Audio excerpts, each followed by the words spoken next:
Hello students, I am doctor Neelam Sharma. Welcome to my channel Vidya Shiksha institute. आप लोग कैसे हैं? आशा करती हूँ आप लोग अच्छे ही होंगे। तो शुरू करते हैं आज का अपना टॉपिक, रूब्रिक्स। इससे पहले मैंने आपको करा दिया था रिफ्लेक्टिव जर्नी, ठीक है। अब हमारी जो यूनिट चल रही है वो 7th यूनिट चल रही है ना, असेसमेंट ऑफ इन पेडागोजी और एंड्रोगोजी, ये यूनिट हमारी चल रही है। तो जो है रूब्रिक्स को हम पढ़ते हैं। रूब्रिक्स क्या है? Rubrics is a scoring guide, है ना, scoring guide which includes a set of criteria to assess students work. कहने का मतलब क्या है? कहने का मतलब ये है कि ये जो है स्कोरिंग गाइड है, रूब्रिक्स ये स्कोरिंग गाइड, जो कुछ क्राइटेरिया बनाए जाते हैं, उन क्राइटेरिया को एक्सेस करना। जो क्राइटेरिया है, वो क्राइटेरिया क्या है? वो स्टूडेंट्स के वर्क हैं। जो क्राइटेरिया हैं उनको एक्सेस या एसेस करने, यानी कि उनको आकलन करने के लिए ये बनाए जाते हैं। कैसे बनाए जाते हैं? जैसे कि कोई बच्चा है, एक कोई स्टूडेंट है, और स्टूडेंट जो है इंग्लिश बोलना उसको अच्छे से सीखना है, स्पीकिंग इंग्लिश उसको अच्छी बनानी है ना, या फिर उसको इंग्लिश में वो वीक है, या ये ऐसे भी कह सकते हैं। तो हम रूब्रिक्स बनाते हैं, हम उसका आकलन करते हैं, रूब्रिक्स बनाते हैं, हम ये जांचना चाहते हैं कि बच्चा किस किस जगह, यानी कि बच्चा सीखना चाह रहा है, इंग्लिश सीखना चाह रहा है, तो बच्चा किस किस पड़ाव पर वीक है, तो उस वीकनेस को और स्ट्रेंथ और उसकी स्ट्रेंथ को, इन दोनों को जज किया जाता है रूब्रिक्स के जरिए ना। कैसे? उसके लिए 3 चीजें होती हैं। कुछ तो पॉइंट्स बनाए जाते हैं, 5 पॉइंट्स बनाए जाते हैं, और उनके नाम दिए गए हैं कि 5 पॉइंट्स का नाम क्या है। पहला पॉइंट है, जैसे कि पहला पॉइंट्स हम 5 पॉइंट्स हो गए, और एक हमने क्राइटेरिया बना लिया। जैसे हम अब हमें इंग्लिश को अच्छा बोलना सिखाना है, तो हमने 5 क्राइटेरिया बना लिए। मान लीजिए इसकी वोकैबुलरी में फ्लुएंसी देखनी है, पहले तो शब्दावली देखनी है, उसके पास कितनी शब्दावली है। कहीं ऐसा तो नहीं बच्चे के पास शब्दावली ना हो, है ना, तो वो सेंटेंस बना ही नहीं पाता। तो फ्लुएंसी, प्रोनाउंसिएशन, ग्रामर, कंटेंट, ये 5 हमारे पास क्राइटेरिया है ना। और अब इन क्राइटेरिया को हमें पॉइंट्स देना है इन क्राइटेरिया को। अब इन वोकैबुलरी, खाली वोकैबुलरी से, ये तो खाली एक वोकैबुलरी के बोल दिया, उससे जो है उसके जो डिस्क्रिप्शन है वो तो नहीं हो पाएगा ना वोकैबुलरी। उसमें हमें जांचना होता है। क्या जांचना होता है? जैसे इन वोकैबुलरी क्या कि बच्चा, जैसे कि उसके पास पर्याप्त शब्दावली नहीं है, या फिर शब्दों को बोलने में दिक्कत हो रही है उसको, या फिर क्या, या वेरी लिमिटेड वोकैबुलरी, ये मैंने बता दिया आपको, इनएडुकेट, या फिर इनएडुकेट है, अपर्याप्त है ना, या वेरी लिमिटेड है, या फिर बहुत कम है, या run short of words at time to complete a sentence, या फिर वो जो कंप्लीट सेंटेंस को कंप्लीट ही नहीं कर पाता, है ना। Adequate to participate in an interaction. अब क्या है कि जब सबसे पहले वोकैबुलरी, मान लीजिए वोकैबुलरी है, सबसे पहले वोकैबुलरी में मान लीजिए वोकैबुलरी में 5 पॉइंट्स देने हैं। वे वोकैबुलरी हमारा क्राइटेरिया है, और इस क्राइटेरिया में पॉइंट्स देने हैं 5, यानी कि हमें 5 पॉइंट्स देंगे, 5 पॉइंट देने हैं एक वोकैबुलरी में, ठीक है। तो हम किस तरह से करेंगे? सबसे पहले तो बच्चा जो स्टूडेंट है वो उसके पास शब्दावली नहीं है, ठीक है, तो हम क्या बोलेंगे? इसको लिमिटेड, इसको एक पॉइंट देंगे, लिमिटेड वोकैबुलरी, लिमिटेड। अब वोकैबुलरी में हम 5 पॉइंट्स बनाएंगे, अभी बताती हूँ मैं आपको। ये तो आपने देख लिया, लिमिटेड के नाम है, पॉइंट्स के नाम, 5 पॉइंट्स के नाम है limited, developing, proficient, advanced, exemplary. ये इनके जो पॉइंट्स के नाम हैं। अब ये क्राइटेरिया मैंने आपको बता दिया है, ये क्राइटेरिया थे। अब जो है ये होता है 2 प्रकार का होता है, एनालिटिकल और होलिस्टिक, जिसमें होल परफॉर्मेंस ऑफ इंडिविजुअल, ठीक है, और all participation of the individual को जज किया जाता है, एसेस किया जाता है। और एक होता है जो पार्ट्स में, कंपोनेंट्स में उसको जज किया जाता है, एसेस किया जाता है, जज किया जाता है, एसेस किया जाता है। तो जैसे एनालिटिकल और होलिस्टिक 2 प्रकार हो गए। तो अब जैसे मान लीजिए आप हमें वो ये है, हमारे पास क्राइटेरिया है, क्राइटेरिया मान लीजिए हमारे पास है वोकैबुलरी है वोकैबुलरी है। अब इस वोकैबुलरी में हमारे पास 5 पॉइंट्स हैं कम से कम भी, ठीक है, 5 पॉइंट्स हैं। कैसे 5 पॉइंट्स है? सबसे पहले तो हम क्या होगा, 5 पहले पॉइंट में क्या होगा हमारे पास? इनएडुकेट। तो इनएडुकेट वोकैबुलरी, इसका मतलब आ गया, हम देंगे पहला पॉइंट लिमिटेड। इनएडुकेट का मतलब होगा लिमिट, तो हमको नंबर 1 पॉइंट देंगे इसको, ठीक है। फिर इस वोकैबुलरी में दूसरा कंपोनेंट क्या आ गया हमारा?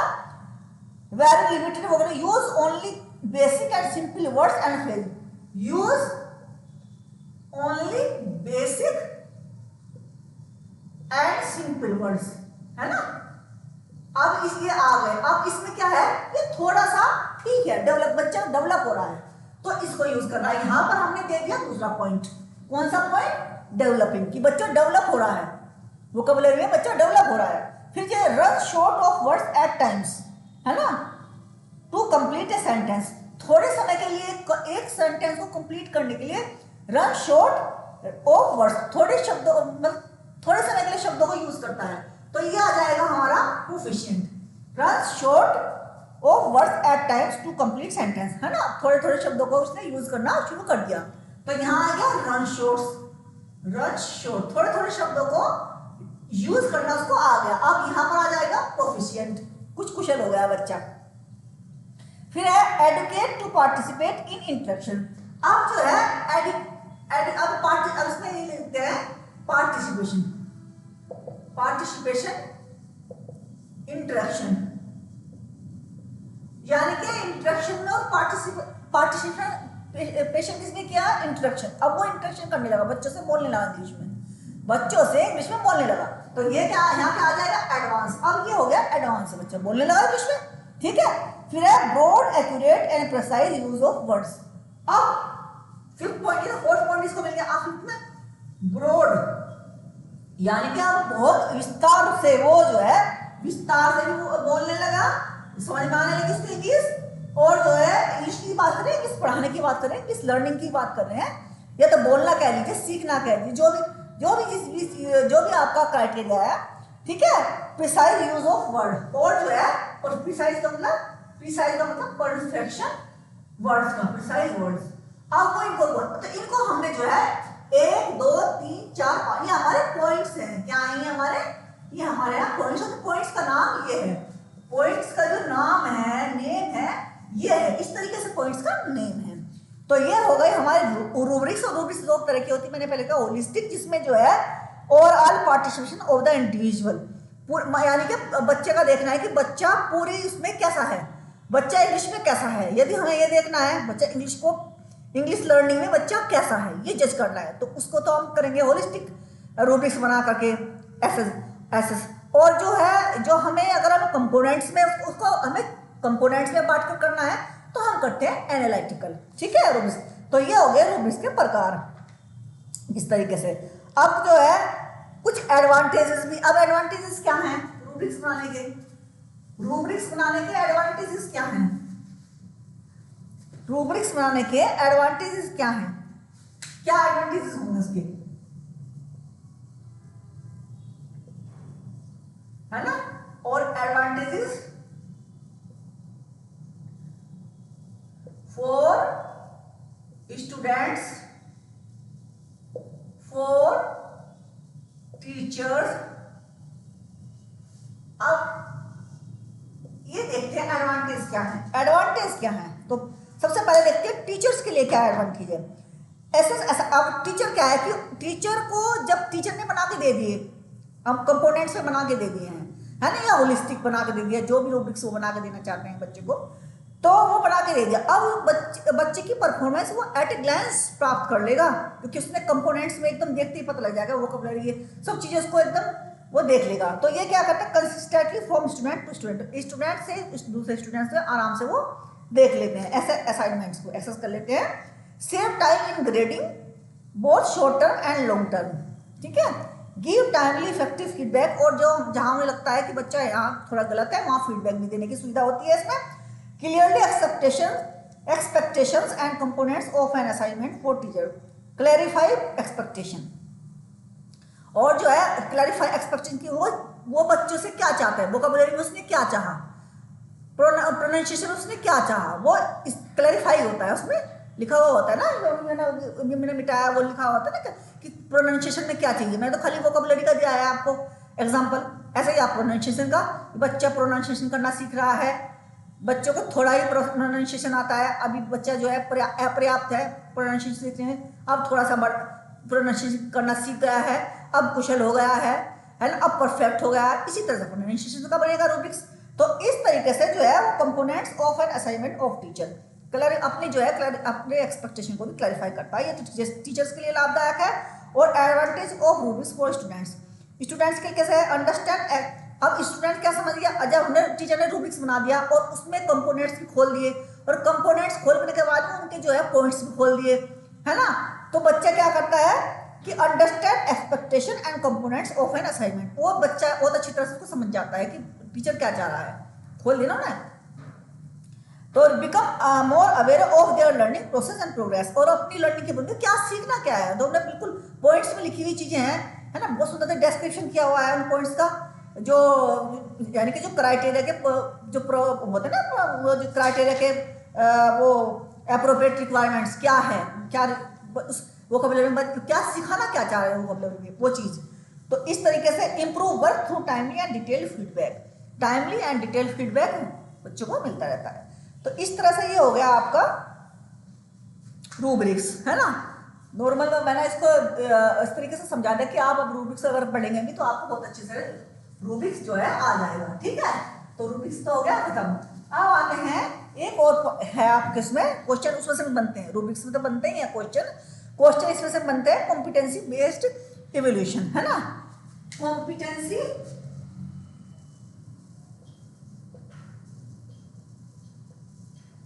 Based evaluation in higher education, है ना। तो ये क्या है, पहली बात तो ये कि कॉम्पिटेंसी बेस्ड इवैल्यूएशन क्या है, कॉम्पिटेंसी। तो इसका सीधा सा मतलब यह है कि बच्चे की जो स्किल्स हैं, बच्चे की स्किल्स कितनी डेवलप है, कितना वो कुशल है किसी भी कार्य को करने में, कितनी भी कुशलता है उसके पास, है ना। ये होती है competency based assessment is an approach to evaluate an individual knowledge skills, जो मैंने बताया उसकी पोटेंशियल कितनी है, प्रोफिशिएंसी कितनी है, मास्टरी कितनी है ना, प्रोफिशिएंसी कितनी, based on specific competency of job requirement, कि उससे किसी जॉब की, मान लीजिए किसी जॉब ये होता किस चीज में है, जॉब की रिक्वायरमेंट में। मान लीजिए टीचर बनना है, तो टीचर बनने के लिए कौन कौन से क्वेश्चन आप उसके पास हैं, और जो जॉब आवश्यक भी है क्वेश्चन टीचर बनने के लिए, जो क्वेश्चन क्या क्वेश्चन उनके पास है, क्या वो प्रोफिशिएंसी उसके पास है टीचर के पास, क्या वो पोटेंशियल है, पोटेंशियल स्पीकिंग भी चाहिए, समझने की भी चाहिए, नॉलेज भी चाहिए, वो सब चीजें हैं। तो इस तरीके से कॉम्पिटेंसी बेस्ड एवोल्यूशन होता है किसी, ये तो मैंने टीचर का बताया है, इंजीनियर का अलग, डॉक्टर का अलग, सबकी अलग स्किल्स, प्रोफिशिएंसी और पोटेंशियल्स होती हैं। तो इसकी जरूरत पड़ती है जॉब रिक्वायरमेंट के अकॉर्डिंग हमें पोटेंशियल की कॉम्पिटेंसी की आवश्यकता पड़ती है। तो competency based assessment in higher education, अब इसको देख लेते हैं, इसका क्या है। ये है, सबसे पहले हम क्या करते हैं इसमें, आइडेंटिफाई द स्पेसिफिक, हमने पता कर लिया कि इसके अंदर जो है डॉक्टर बनने की एक कुशल, डॉक्टर ही बन सकता है, और इसमें जो है ये इसके अंदर ये स्किल है कि डॉक्टर बन जाएगा, या फिर इसके अंदर ये स्किल है मैं मैकेनिकल इंजीनियर बन जाएगा। तो सबसे पहले तो हम आइडेंटिफाई करते हैं। तो सबसे पहले क्या करते हैं, हम आइडेंटिफाई द कॉम्पिटेंस, सबसे पहले हम आइडेंटिफाई करते हैं, आइडेंटिफाई द स्किल। सबसे पहले हम वो क्या बनना है उसको, उसके अंदर क्या है, ऐसी टीचिंग स्पेशलिटी है, इंजीनियरिंग की स्पेशलिटी, यानी कि जो खुद खोल कर बंद करना, या कुछ इंजीनियरिंग से संबंधित जितनी भी कुशलताएं, वो सारी कुशलताएं हैं, या फिर ड्राइंग कर रहा है, ड्राइंग की क्या कुशलता है उसके अंदर। सबसे पहले तो आइडेंटिफाई करेंगे उसको, और हम उसको आइडेंटिफाई करेंगे कैसे, वो उसके अंदर क्या है। तो हायर एजुकेशन में हम बात कर रहे हैं हायर एजुकेशन में बच्चा जो, तो क्या करेगा, क्या करेगा, आइडेंटिफाई द नॉलेज। हमें देखना होगा कि बच्चा करिकुलम को कैसे, अब हम हायर एजुकेशन में देखते हैं, जिस बच्चे पर नोट्स, जैसे मान लीजिए जिस बच्चे पर नोट्स बनाने आते हो, जैसे मान लीजिए हम 9th पढ़ रहे हैं, नोट्स बनाने आते हो, या फिर जो है क्वेश्चन आंसर छांटने आते हो, क्वेश्चन आंसर है ना सिलेक्ट करने आते हो, चूज करने आते हो, जो भी है सिलेक्ट करने आते हो, है ना, या एनालाइजिंग द करिकुलम, या एनालाइजिंग द करिकुलम, या ये आता हो। तो इससे हमें क्या पता चल सकता है बच्चे की, हमने आइडेंटिफाई द स्किल, हमने इससे इसकी स्किल गढ़ी, बच्चे की स्किल, उसकी एबिलिटी क्या है, वो हमको पता लगे कि ये बच्चा जो है नोट्स बनाने में माहिर है, या फिर ये रिकॉल करने में, मतलब बच्चा किस चीज में माहिर है है ना, स्किल्स, नॉलेज, ये सब चीज़ें पता चल जाती हैं हमें। आइडेंटिफाई द स्पेसिफिक, हमें स्पेसिफिक कॉम्पिटेंसी का पता चल जाता है बच्चे के व्यवहार से, जो बच्चा करता है, उसकी नॉलेज से, उसकी स्किल्स से, उसकी एबिलिटीज से, ठीक है। फिर डेवलप असेसमेंट क्राइटेरिया, उसके बाद क्या करेंगे हम, अब ये तो आइडेंटिफाई तो कर लिया हमने इसको, अब हम क्या करेंगे, आइडेंटिफाई कर लिए स्किल्स, अब आइडेंटिफाई करने के लिए डेवलपिंग असेसमेंट क्राइटेरिया, है ना, डेवलपिंग क्या करेंगे, असेसमेंट क्राइटेरिया।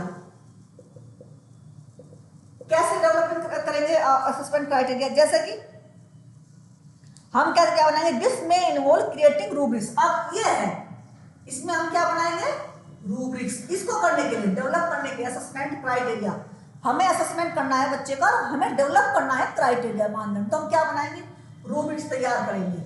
दूसरा, चेक लिस्ट बनाएंगे, ठीक है। तीसरा, हम जो है रेटिंग स्केल बनाएंगे, रेटिंग स्केल बनाएंगे। तो इससे हमें असेसमेंट इसका बच्चे का हम कर लेंगे, ठीक है। फिर आता है, अब ये हमने बना लिया, अब मान लीजिए अब हम करेंगे गैदर एविडेंस। अब क्या करेंगे हम, गैदर एविडेंस। अब थर्ड नंबर पे करेंगे गैदर एविडेंस।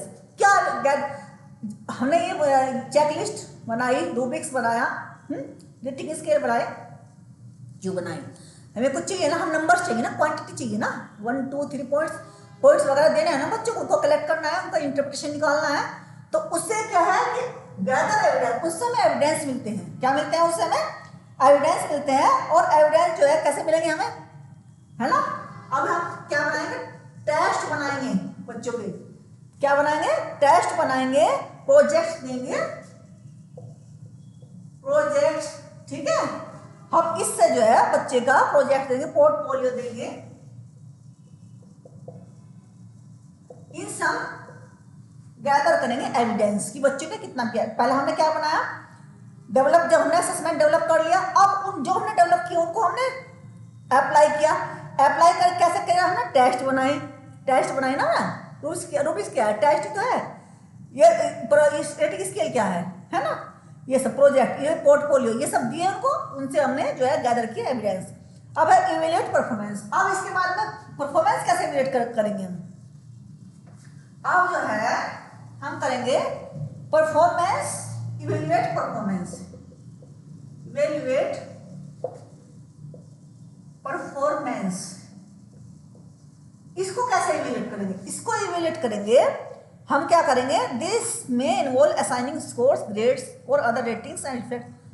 अब हमें जो है बच्चे को इवेल्युएट परफॉर्मेंस इवेल्युएट क्या करेंगे, उसको क्या देंगे हम, ग्रेड देंगे बच्चे को, है ना, ग्रेड देंगे बच्चे को हम, और जो है रेटिंग्स देंगे, अब स्कोर देंगे, स्कोर, रेटिंग्स, ये देंगे बच्चे को, तब बच्चे का परफॉर्मेंस इवेल्युएट करेंगे। अब है प्रोवाइड फीडबैक। अब ये देख लिया, अब हमें पता लगा प्रोवाइड फीडबैक, प्रोवाइड, अब नेक्स्ट हो गया हमारा प्रोवाइड फीडबैक। अब हमने स्कोर देख लिया, अब हमें जिसमें बच्चा कमजोर है उसमें फीडबैक देना है, आगे बढ़िए, है ना। और मतलब उसको हमें फीडबैक देना है, पॉजिटिव भी हो सकता है, निगेटिव भी हो सकता है ना। तो अब हमको क्या देना है, बच्चे को फीडबैक देना है। फ्यूचर फीडबैक किस लिए देंगे, ताकि वो फ्यूचर में अच्छी लर्निंग कर सकें, है ना, फ्यूचर लर्निंग के लिए एंड डेवलपमेंट के लिए, and help student improve their performance. और क्या करने के लिए फीडबैक किस लिए दिया जाता है, इंप्रूव देयर परफॉर्मेंस, इसलिए दिया जाता है फीडबैक। तो ये हो गया आपका जो है, ये ज़्यादातर जो जॉब रिक्वायरमेंट्स होती है ना, कैसे वर्क करता है ये कॉम्पिटेंसी बेस्ड इवैल्यूएशन, क्या क्या कहाँ वर्क करता है, कैसे वर्क करता है। जैसे कि हम किसी जॉब के लिए जाते हैं, तो जॉब से पहले हमें ये देखा जाता है कि हम उस चीज़ में कुशल है कि नहीं। जैसे डॉक्टर कहीं मान लीजिए कि कोई प्रैक्टिस करेगा, तो उसके पास डिग्री होनी चाहिए ना, डॉक्टरी की डिग्री होनी चाहिए, इंजीनियरिंग की डिग्री होनी चाहिए। तो जॉब से संबंधित मेनली इसका जो कॉम्पिटेंसी बेस्ड इवैल्यूएशन है कि उसमें कुशलता, उस चीज़ के प्रति जो जिस जॉब के लिए जा रहा है, उस जॉब से संबंधित कॉम्पिटेंसी कितनी है। तो ये है कॉम्पिटेंसी से संबंधित बात। अब है आईसीटी रिसोर्स। अब आ जाते हैं हम अब नेक्स्ट जो है, इसी में हमारे छोटे छोटे टॉपिक हैं, ये टॉपिक छोटे छोटे हैं, उसमें ज़्यादा दिमाग लगाने की जरूरत नहीं है, छोटे छोटे टॉपिक हैं। ICT रिसोर्सेज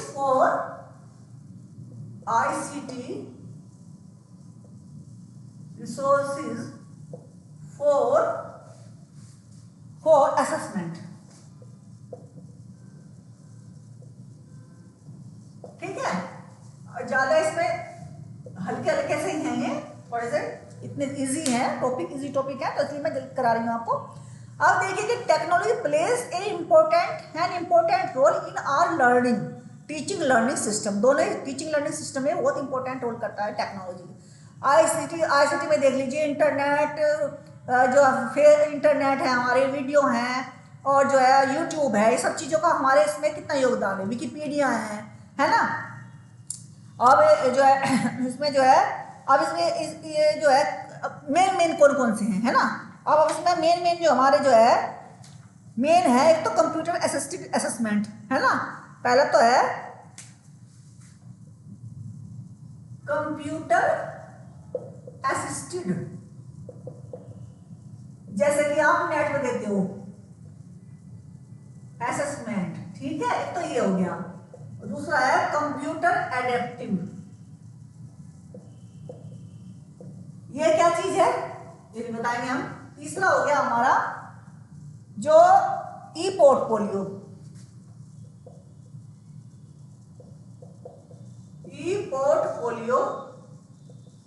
फिर है हमारा, ये हो गया भैया आपका जिसका भी डिजिटल, अभी रूब्रिक्स पढ़ाया था ना मैंने, अब ये डिजिटल रूब्रिक्स, ठीक है। ऑनलाइन असेसमेंट है ना, ऑनलाइन असेसमेंट 6 है, इतना तो आपको समझ आना चाहिए, है ना।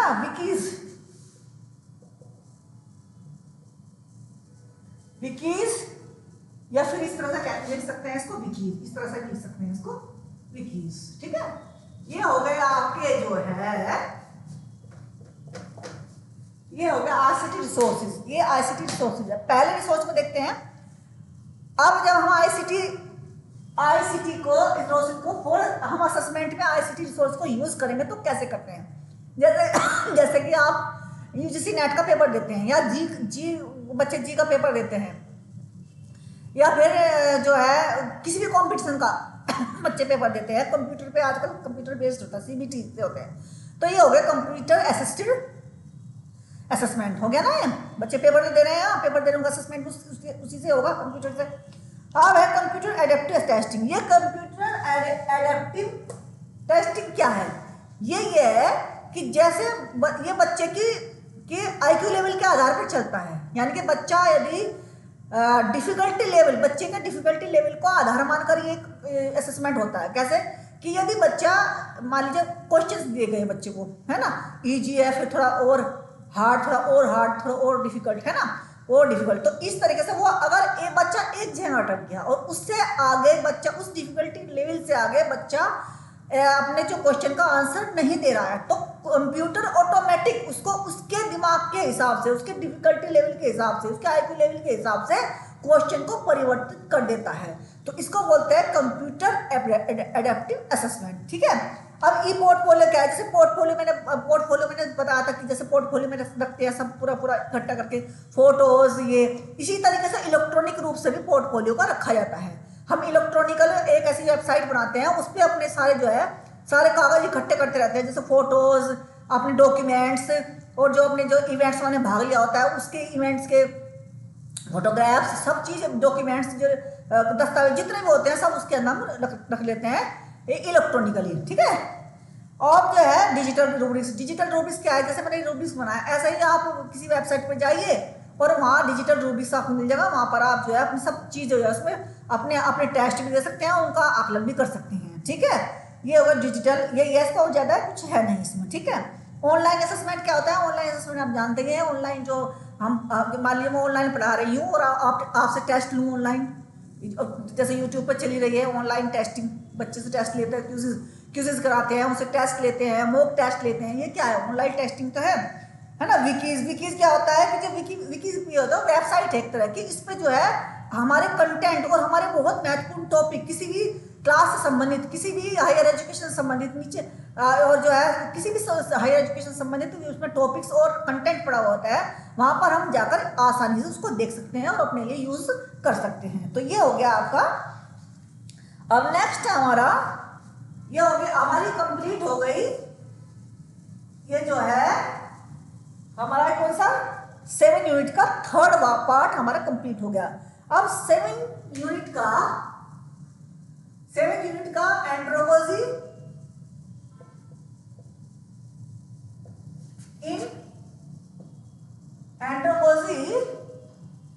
Assessment in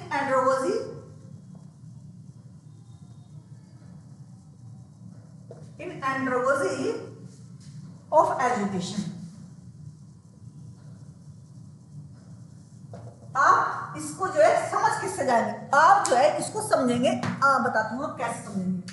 assessment of एंड्रोगोजी of education क्या है, ये है समझ लीजिए आप एडल्ट एजुकेशन इसको कह सकते हैं, ठीक है। ये मैच्योर जो होते हैं, मैच्योर जो पर्सन होते हैं, फॉर किसके लिए होती है, फॉर एडल्ट और मैच्योर पर्सन, उनके लिए ये एजुकेशन होती है। जैसे कि अब जैसे कि जो है बच्चे हैं, स्टूडेंट हैं, टीचर जो होते हैं हमारे वुड बी टीचर्स जो होते हैं, है ना, स्टूडेंट टीचर जिनको बोलते हैं, उनमें ये एंड्रोगोजी वाले जो है असेसमेंट जो है असेसमेंट इन एंड्रोगोजी ऑफ एजुकेशन, तो इसमें ये कारगर साबित होता है सबसे ज्यादा।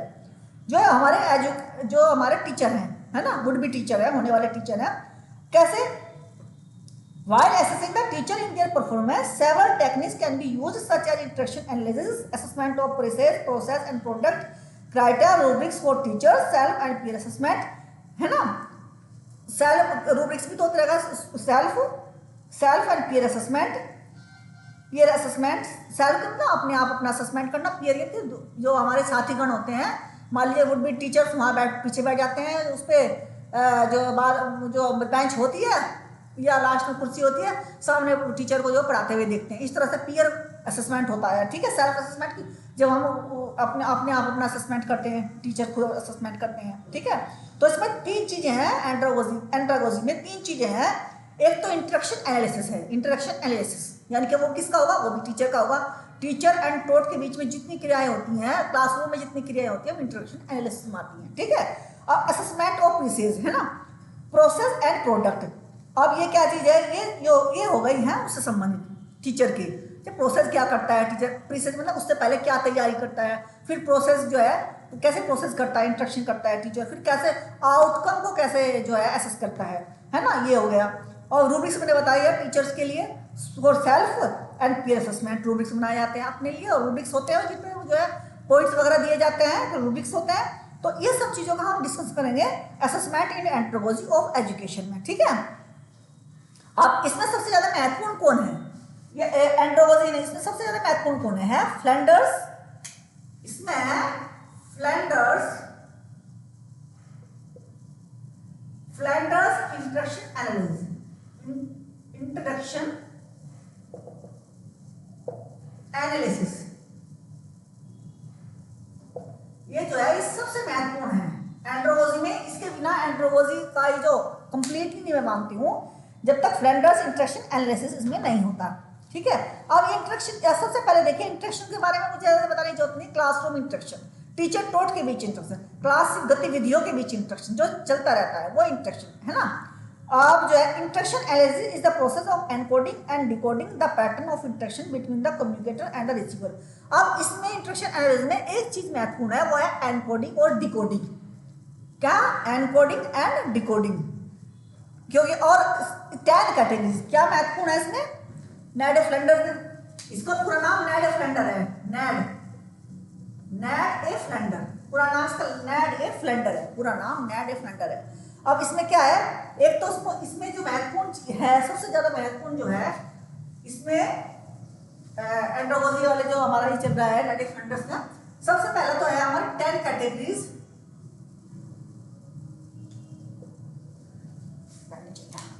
10 कैटेगरीज हैं। Encoding, decoding, pairs, matrix, interpretation, ठीक है। 10 कैटेगरी, एनकोडिंग, डिकोडिंग, पेयर्स बनाना, मैट्रिक्स बनाना, इंटरप्रिटेशन करना, ये 4-5 चीजें महत्वपूर्ण है इसमें देखना। तो सबसे पहले क्या करते हैं इसमें, अब classroom interaction analysis can be used for pre service और इन सर्विस, दोनों टीचर्स के लिए। कहाँ यूज हो सकता है ये इन सर्विस और प्री सर्विस, यानी कि जो बीएड कर रहे हैं बच्चे, ठीक है, जो सर्विस में है उनके लिए भी ये तैयार हो सकता है इंट्रोडक्शन एनालिसिस, है ना, फ्लैंडर का इंट्रोडक्शन एनालिसिस सिस्टम, और जो ट्रेनिंग कर रहे हैं उनके लिए, दोनों के लिए लाभदायक है, ठीक है। इनके लिए लाभदायक है, इन सर्विस के लिए भी और जो है सर्विस वालों के लिए। अब इसकी जो है कैरेक्टरिस्टिक क्या है, अब ये 4 चीजें तो समझ में आ गया, 5 चीजें लिख लीजिए आप, ये समझ लीजिए। अब जो है कैरेक्टरिस्टिक्स क्या, सबसे पहले आ जाएगी इसकी कैरेक्टर, ये तो मैंने बता दिया कि 5-6 चीजें हैं जिनके सारा इंटरेक्शन एनालिसिस घूमता है। अब जो है कैरेक्टरिस्टिक क्या है, कैरेक्टरिस्टिक्स क्या है बताइए। सबसे पहला कैरेक्टरिस्टिक क्या है, मान लीजिए हम मैंने सबसे पहले बताया क्लासरूम इंटरेक्शन के लिए स्पेशली बनाया जाता है, टीचर तो दोनों के लिए लाभदायक है, क्लासरूम की गतिविधियों को देखने के लिए सब बनाया जाता है। तो सबसे पहला जो इसका कैरेक्टरिस्टिक्स होगी वो क्या होगी बताइए, हैं बताइए। और एक और बात क्या भूल गई थी ना, वर्बल, ये जो है नैडे फ्लैंडर्स का वर्बल इंटरेक्शन एनालिसिस है, वर्बल इंटरेक्शन एनालिसिस, ठीक है। तो कैरेक्टरिस्टिक सबसे पहले तो ये है क्लासरूम की जो एक्टिविटी होती है, वो वर्बली होती है, ठीक है। एक तो कैरेक्टरिस्टिक्स इसकी ये हो गई, फिर दूसरी हो गई इसमें फिर क्योंकि स्टूडेंट भी है तो स्टूडेंट्स पार्टिसिपेशन।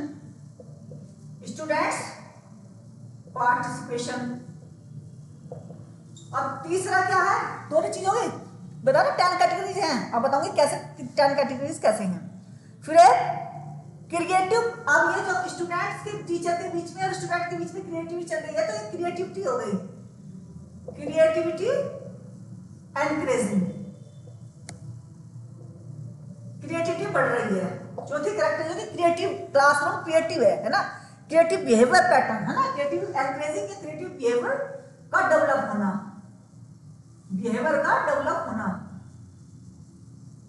ये। और फिर है फोर्थ में the technique can be used with another feedback device, है ना। इसे ऐसे बोल सकते हैं जैसे माइक्रो टीचिंग करते, बच्चे पीछे बैठ जाते हैं, उनको देखते हैं, जज करते हैं, उनको एसेस करते हैं, जैसे कि the technique can be used with another feedback device, the simulated teaching and micro teaching in order to polish the skills of, जैसे कि माइक्रो टीचिंग, इसको जैसे माइक्रो टीचिंग जो होती है, और सिमुलेटेड बीएड में जो कराते हैं simulated teaching,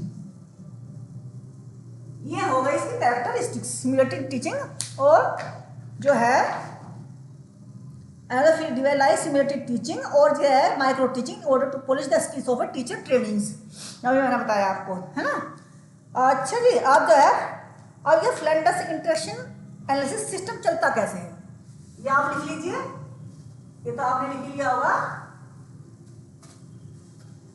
Flanders interaction analysis system चलता कैसे है,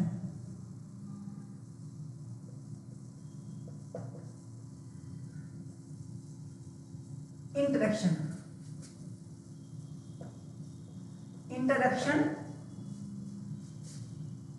एनालिसिस सिस्टम चलता कैसे है, कैसे चलता है, इसकी सबसे पहले आ जाएगी 10, जो मैंने बताई थी 10 कैटेगरीज। पहले तो 10 कैटेगरीज पे हम बात करते हैं। 10 कैटेगरीज क्या है, सबसे पहला हो गया हमारा टीचर टॉक,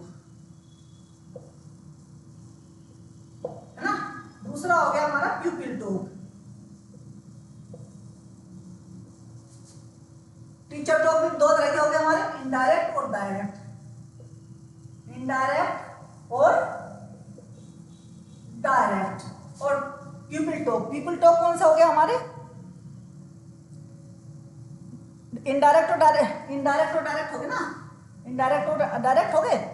अब जो है टीचर इनिशिएट, इसमें पीपल टॉक में क्या है, टीचर इनिशिएट, टीचर का पहल करना, टीचर इनिशिएट, और जो है स्टूडेंट्स इनिशिएट, इनिशिएट यानी कि पहले टीचर पहल इसमें पहल करेगा फिर स्टूडेंट पहल करेगा, ठीक है, इस तरह से। और वे नेक्स्ट है हमारी 10 कैटेगरी हमारी कौन सी होगी, वो होगी साइलेंस।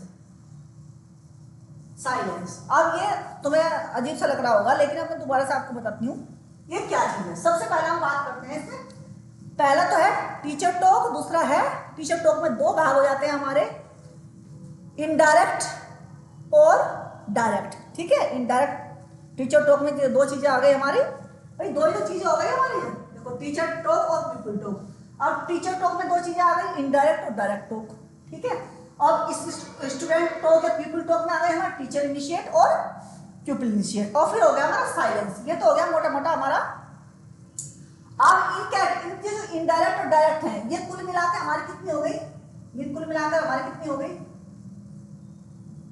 कुल मिलाकर हमारी हो गई दो,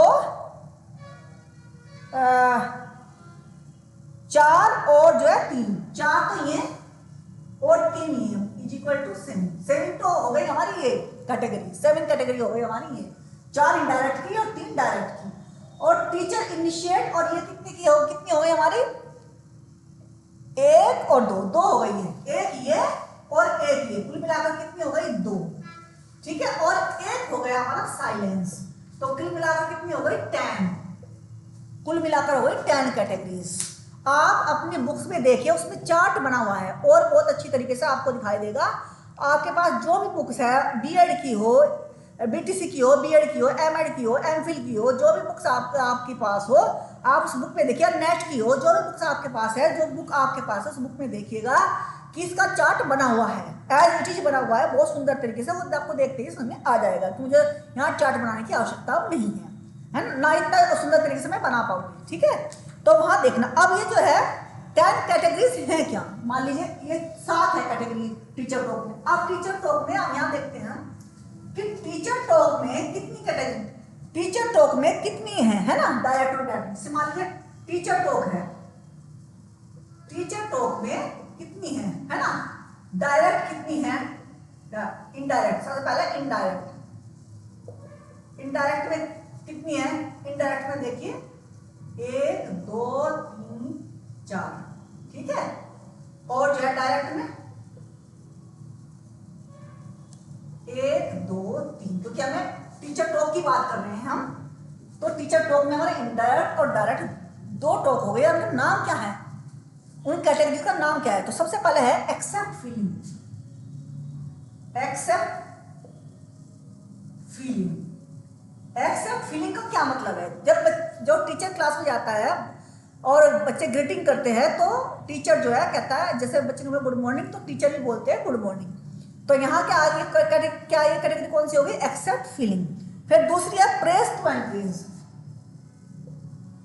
प्रेज टू एनकरेज यानी कि बच्चों की प्रशंसा करना, वेरी गुड, बहुत अच्छा। फिर ये बोला एक्सेप्ट और यूज आइडियाज ऑफ पीपल, फिर जो बच्चों ने कुछ कहा क्लास में उन एक्सेप्ट आइडियाज, इनडायरेक्ट चल रहा है क्योंकि अभी तक जो है बच्चों से टीचर बच्चों के बीच में अभी कोई व्याख्यान शुरू नहीं हुआ, इनडायरेक्ट चल रही है सफर पे। उसने फिर उनके बच्चों के जो कुछ आइडिया बताया कि इस पे आज हम पढ़ना चाहते हैं, या कुछ भी आइडिया दे दिया स्टूडेंट ने टीचर को, तो उन्हें एक्सेप्ट किया आइडियाज को। अब जो है आस्क, एक्सेप्ट आइडियाज, अब जो है आस्क क्वेश्चन, दो जगह लिख दे, आस्क क्वेश्चंस, ठीक है, ये हो गया आस्क क्वेश्चन। अब उनसे क्वेश्चन पूछते हैं, टीचर पूछेगा, लेक्चर शुरू करने से पहले तो जाहिर है कि टीचर पूछेगा ही कोई ना कोई क्वेश्चन, जैसे क्वेश्चन होते हैं हमारे प्रीवियस नॉलेज के क्वेश्चन, तो इस तरह से पूछेगा। अब डायरेक्ट टॉक में क्या है, अब डायरेक्ट टॉक में टीचर क्या देगा, लेक्चर, लेक्चरिंग, ठीक है, लेक्चरिंग करेगा। फिर क्या करेगा, giving direction, giving direction, direction देगा कि ऐसे पढ़ना चाहिए। लेक्चर दे रहा है, बच्चे जो है लेक्चर रहे, बच्चे का ऐसे लिखिए, ऐसे लिखिए, लेक्चर दे रहे हैं ना, ऐसे लिखिए, अब पॉइंट डालिए, अब ना 1 2 3 लिखिए, इस तरह से डायरेक्शन दे रहा है टीचर। अब जो है क्रिटिसाइजिंग और जस्टिफाइंग अथॉरिटी, अब बच्चे कुछ गड़बड़ कर रहे हैं, मान लीजिए criticising and justifying authority, and justifying authority. अब यानी कि आप उन बच्चों को डांट भी रहे हैं, बीच में गड़बड़ कर रहे हैं ना बच्चे, कुछ ना कुछ शोर करते रहते हैं, तो उसने जो है क्या किया, डिसाइड किया बच्चों को कि ऐसे नहीं करना चाहिए, और फिर कहा कि मैंने जो तुम्हें डांटा सही डांटा, क्रिटिसाइज जो मैंने आपको डांटा तो सही डांटा। तो इस तरह से वो जस्टिफाई भी किया अपने डांटने को। ये हो गई हमारे किससे संबंधित, टीचर से संबंधित हो गई। यह हो गई कि हमारी टीचर से संबंधित। आप प्यूपिल से संबंधित देखते हैं, यानी कि स्टूडेंट से संबंधित देखते हैं। अब जो है स्टूडेंट से संबंधित या प्यूपिल से संबंधित स्टूडेंट टॉक। तो स्टूडेंट टॉक में क्या हो गई, आपको इसमें आ जाती है टीचर्स इनिशिएट ऑफ टीचर्स, यहां लिखते हैं इनिशिएट्स ऑफ टीचर, या फिर इनिशिएट ऑफ प्यूपिल, स्टूडेंट लिख लीजिए, प्यूपिल लिख लीजिए, ठीक है। अब ये इनिशिएट क्या है, इनिशिएट का मतलब है पहल, पहल करना किसी भी चीज में। बच्चा के आपको क्वेश्चन बताइए, सर मैं बता रहा हूं, इस तरह से पहल करना, ठीक है। तो जो है अब ये क्या है, पीपल टॉक रेस्पॉन्स, इसमें क्या आएगा, पहले में हो गया people talk response, teacher initiation में क्या करेगा, अब इनिशिएशन ऑफ टीचर, इसमें क्या करेगा, बच्चा क्या करेगा, इनिशिएशन में पीपल टॉक। अब इसमें है ना, इसमें जो है इनिशिएशन में बच्चा जो है रेस्पॉन्स देगा।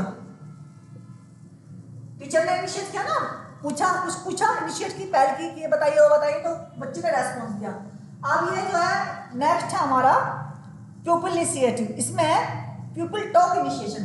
अब बच्चा जो है अपने आप पहल कर रहा है। अब क्या कर रहा है, पहले तो टीचर के कहने पर बच्चे ने रेस्पॉन्स दिया था, अब प्यूपिल अपने आप इनिशिएट कर रहा है, पहल कर रहा है। और उसके बाद आता है साइलेंस या कंफ्यूजन। क्या बोलते हैं इसको, साइलेंस या फिर कंफ्यूजन। ये हमारी क्लास शुरू करने से पहले रहती है। कंफ्यूजन की हमारी 10 कैटेगरी है। ये हमारी क्लास शुरू करने से भी पहले रहता है कंफ्यूजन, और साइलेंस और क्लास खत्म होने के बाद दोनों जगह रहता है। जब हम इसकी वो बताएंगे मैट्रिक्स, तब बताएंगे कि 10 शुरुआत में 10 ही लेनी पड़ती है, क्योंकि 10 का मतलब है साइलेंस, और क्लास में साइलेंस है। हम एंट्री करते हैं तो क्लास में साइलेंस, कंफ्यूजन, गुनगुन की बातें, इस तरह का माहौल होता है क्लास के अंदर। तो इस तरीके से जो है ये हो गया आपका। अब हम करेंगे, कल मैं कराऊंगी आपको एनकोडिंग प्रोसेस और डिकोडिंग प्रोसेस। क्या कराऊंगी, कल कराऊंगी आपको। ये तो 10 कैटेगरीज तो आपको स्टूडेंट्स में आ गई होगी, हैं? अब मैं आपको कराऊंगी। अब एनकोडिंग करने के लिए आपको ये सब याद करने पड़ेंगे। आपने बुक में देख लेना, 10 कैटेगरीज को पूरी लर्न कर लीजिएगा, तभी हम एनकोडिंग कर पाएंगे। और डिकोडिंग इससे भी हार्ड है, डिकोडिंग थोड़ा इससे भी थोड़ा डिफिकल्ट है, उसको तभी हम उसको करवाएंगे। और फिर हम टेबलेटिंग या मैट्रिक्स, फिर एक मैट्रिक्स बनाएंगे। और ये जो मैट्रिक्स है वो मैंने आपको पिछली वीडियो में, अगर आप चाहे तो देख सकते हैं, वो सब मैंने आपको करा दी है। आपने अगर मेरी वीडियोस देखी हो पहली, मैंने आपको ये करा रखा है, ब्लेंडर सिंटैक्स एनालिसिस डालकर देख लेना यूट्यूब पर। और कुछ शॉर्ट्स मैंने बनाए हैं अपनी जो है लर्निंग थ्योरीज वाले, जो है लर्नर एंड लर्निंग प्रोसेस वाली पर मैंने कुछ शॉर्ट्स बनाए हैं, वो शॉर्ट्स देखना आप स्टूडेंट्स। और जो है ये इसका मैंने आज दोबारा कराने का कोई फ़ायदा नहीं। अगर चाहते हो तो मैं दोबारा भी करा सकती हूँ उसकी, लेकिन मैंने ये करा रखा है। फिर भी चलो मैं कल एक पीरियड इसके लिए भी ले लेती हूँ, एनकोडिंग डिकोडिंग के लिए भी ले लेती हूँ, ठीक है। एनकोडिंग डिकोडिंग के लिए आपको कल जो है procedure of blender syntax analysis कराई देती हूँ, दोबारा करा देती हूँ। कल कराऊंगी फ्रेंडर्स इंट्रैक्शन एनालिसिस, है ना, तो वो करा देती हूँ कल मैं आपको। अभी तो मेरा गला दुख रहा है, तो आज क्वेश्चन तो रहने देती हूँ, जो रोशन प्रैक्टिस क्वेश्चन कराती हूँ आज वो रहने देती हूँ, ठीक है स्टूडेंट्स। तो respect your teachers, respect your parents, अपनी सेहत का ख्याल रखिएगा और नेट की तैयारी बहुत हार्ड तरीके से कीजिएगा, बहुत मेहनत कीजिएगा, स्मार्ट तरीके से कीजिएगा, है ना। क्वेश्चन कहाँ से क्वेश्चन आ रहा है, उस जैसे क्वेश्चन को पता लगेगा कि ये क्वेश्चन है, उसमें से आपने सेलेक्ट किया ऑप्शन, ये ऑप्शन कौन सी यूनिट का है और कौन सी यूनिट के कौन से टॉपिक का है, कहाँ से ये क्वेश्चन आया है।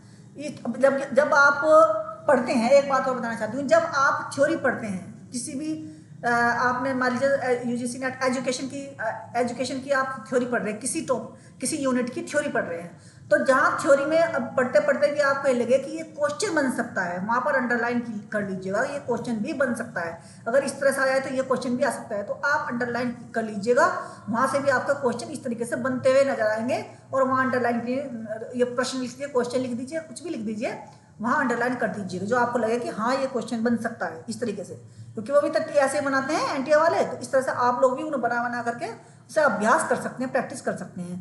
तो स्टूडेंट्स कल फिर मिलेंगे, ठीक है, बाय बाय।